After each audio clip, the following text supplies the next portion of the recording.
அநேக நேரங்களில் மனிதன் தனது மூளைக்குள் தேவையற்ற பல விஷயங்களை திணித்து வைக்கிறான். எது முக்கியமானதோ அதை மறந்து விடுகிறான். தேவையற்ற இத்தகைய அறிவு கஷ்ட காலத்தில் உதவும் என்றும் மனப்பால் குடிக்கிறான். அகங்காரம் கொண்ட அத்தகைய மனதிற்கு மரணம் வாயிலில் காத்து கொண்டிருப்பது தெரிவதில்லை. இதை விளக்க ஒரு கதை உண்டு. ஒரு நாள் ஒரு பண்டிதர் ஆற்றை கடக்க வருகிறார். வர்றியாப்பா, அக்கறைக்கு போலாம். சாமி, காத்து பலமா அடிக்குது, போக முயற்சி பண்ணா நடுவில் மாட்டிக்கோமே. ஆனால் எனக்கு முக்கியமான வேலை இருக்குதுப்பா, போய் தான் ஆகணும். நான் உள்ளதா சொல்றேங்க, நீங்க கேட்க மாட்டீங்க. ஒன்றும் ஆகாது, வாப்பா, படகு எடு போலாம். சாமி வாங்க. இன்னும் பக்கத்தில் வாப்பா, வேட்டி அழுக்காயிடும். நான் இப்போ ரொம்ப ஆச்சாரமாக இருக்கேன். சாமி வாங்க. கிளம்பு கிளம்பு. சாமி உட்காருங்க. இங்கே ஒரே அழுக்கா இருக்குதுப்பா, எங்கே உட்காருது? அதெல்லாம் பார்க்காதீங்க, உட்காருங்க.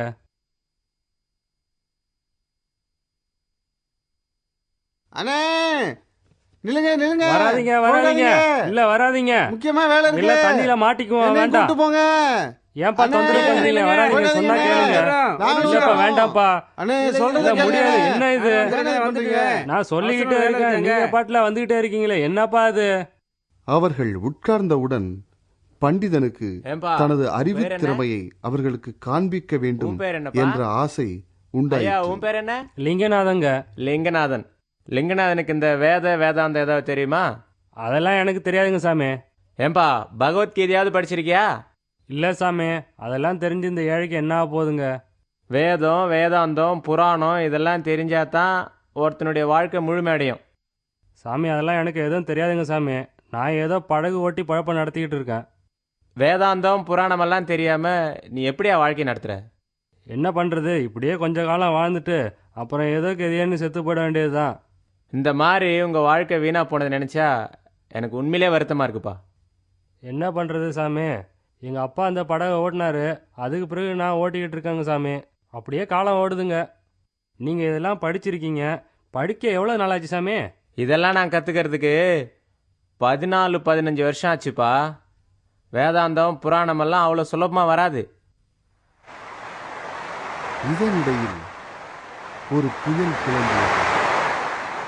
படகு ஆட்டம்.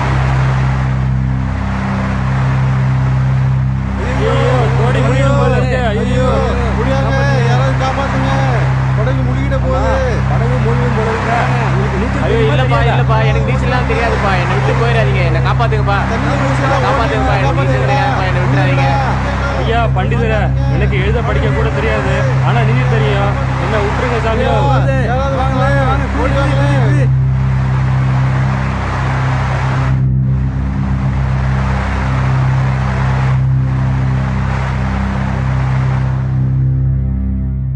வெற்று அறிவு கொண்ட பண்டிதன் இவ்வாறு மூழ்கி இறந்தான்.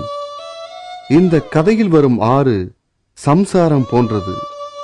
நீந்தி கரை சேர்வது என்பது கடவுளை அடைவது போன்றது. இதற்கு சாதனை தேவை. சாதனையும் பயிற்சியும் இருந்தால் மரணம் என்ற புயல் வந்தாலும் நாம் மூழ்கி இறக்க மாட்டோம்.